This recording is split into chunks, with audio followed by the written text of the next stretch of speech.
저도 상당히 우려하고 있고 지금까지는 지켜보았는데 더 이상 지켜보기 어렵다면 저도 결단할 때 결단하겠습니다. 추미애 장관의 수사 지휘권 발동은 이 발언을 내놓은 지 하루 만에 나왔습니다.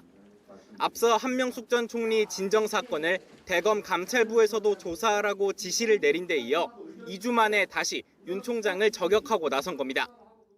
당시엔 수사가 아닌 감찰 관련 조사 주체에 대한 지시여서 구체적인 수사 상황에 대한 법무부 장관의 공식 지휘권 발동은 15년 만입니다.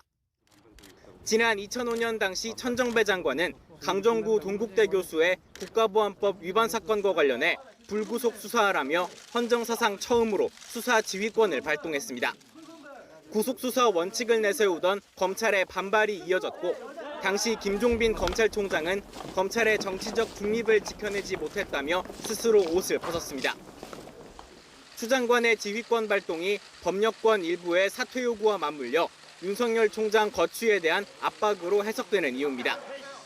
추 장관의 지휘권 발동 이후 대검은 각급별 간부회의를 소집하는 등 대응책을 고심했습니다.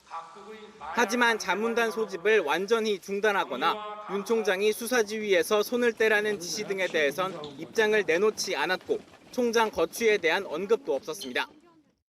검찰 안팎에선 총장의 수사지휘 자체를 막는 건 또 다른 직권남용 여지가 있다는 견해부터 장관 지시를 수용하더라도 거취 문제에 대해선 신중한 결정을 내려야 한다는 목소리까지 다양한 의견이 교차하고 있습니다.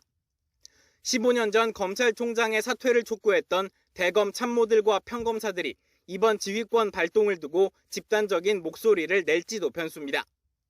15년 만에 이루어진 법무부 장관의 공식 수사지휘권 발동이 어떤 후폭풍을 불러올지 예상하기 힘든 가운데 윤석열 총장이 본인 거취에 대해서도 입장을 표명할지 주목됩니다.